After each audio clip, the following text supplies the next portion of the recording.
Well, moving straight on. Now we consider the other case where qrip, that state, is in a sequence of states that G, the slightly larger GNFA, that it is one of the, at least one, happens one time or more, in the sequence of states that leads to the accept state in your G. Okay. Now when we go to G dashed, that's the GNFA that's one state smaller, because we ripped out, threw away the Q rip. Okay. So if so we're trying to show that G dash will perform the same function, in other words, equivalent as a machine, G dashed, as G. Now, why is that? Now, performing the same function, that means it recognizes the same language, and that means for the same set of input strings, the same language going in, will get accepted by G dashed as G. Hence they're equivalent, if we can show that. So, and let's look at a successful path. In other words, a sequence of states, a particular path from the start state to the accept state in G. And let's say one of those states in that sequence of states, down the successful path, let's say one of those states is Q rip. So if we rip it out and then we repair the labels on the transition arrows between all the states Qi and Qj, and that will give us G dashed, right? The GNFA one state smaller. Now why would that G dashed behave in the same way as G? In other words, recognize the same set of strings, recognize the same language. Why would that be the case? Well, let's now personally I found Sipser's explanation of this very unclear. I was not happy with it. I'm wondering how you feel the same. How you feel, if you feel the same way. So I'll try to just do my take on it, my interpretation of what he's saying, because I didn't find him clear at all. And this, happens from time to time in his text. So let these three fingers represent three consecutive states in G. A successful path. So you go through a sequence of states from Q start to Q accept. Okay, and let's say the middle one is this is in G, right? A successful path in G for the machine G, the GNFA G, one with one state more than G dashed. And let's say this one in the middle here is Q rip. Now this is in G, right? Machine G, and we're going to rip this one out. Okay, and let's say this one. No, it's just one. They're consecutive. It was in this state, and then it's in that state, and then it's in that state. In time going that way. Let's say, right? And we rip out this one. Okay, so that's gone. Right. So let's label. Let's say this one was labeled Qi, and this one was labeled Qj. Time go that way, and Q rip is now gone. But remember, we relabel the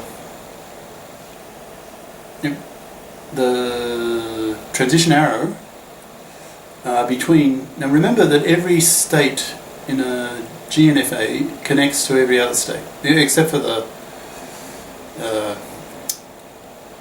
the start state and the accept state. But let's say these are two ordinary states. They're not start or accept states. Okay, they're just two other states, right? So there'll be a connection between this one and this one.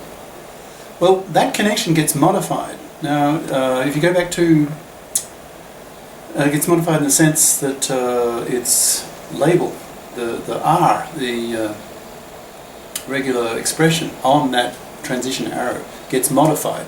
It goes from, now if you go back to 2 sessions, we had a transition, a state diagram with 3 states, QI, QJ and QRIP, and the labels on the 4 transition arrows were R1, R2, R3. They were all connected with RRIP, and R4, that was the connection, that was the label on the connection arrow between QI and QJ, right? And then we modified, now we ripped out QRIP, we ripped out, so R1, R2 and R3 disappeared because they're connections associated with QRIP, and then we modified R4. That was the label between QI and QJ. We relabeled that as R1, R2 star R3 union R4. Okay. So so the middle one, QRIP, has been ripped out. This was R4. Okay? From here to here was R4. Well, now it is R1, R2 star R3 union R4. Okay.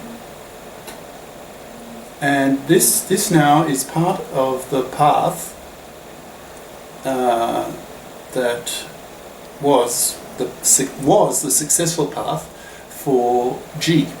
Okay, so now we have this path, but with this hole here. We've got this hole due to ripping out Q rip, right? But we modified the label along the transition arrow from QI to QJ, okay, in such a way, in other words, the R1, R2 star R3 union R4, it was R4. Now,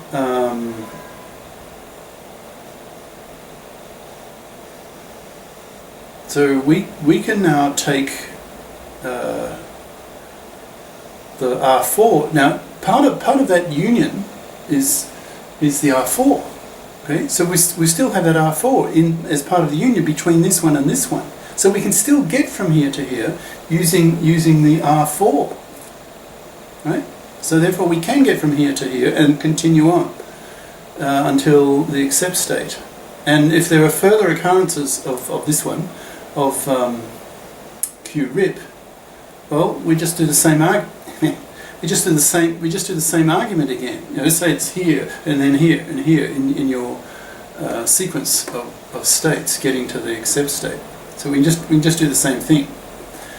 So so that means using the R4. Now the QRIP's gone, right? So so the label between QI and QJ is now, with the change in the label, is now R1, R2 star R3 union R4. So so we can use the R4 to get from here to here. Okay, so we can continue on. All right. Well, I hope that's clear. So that means okay, let's draw some conclusions. So that means that G dashed will get to the same accept state as G, right? So that means that whatever the input string was, W, that if G recognizes it, G dashed will also recognize it. And that's, for any string that comes in that G recognizes, accepts, then G dashed will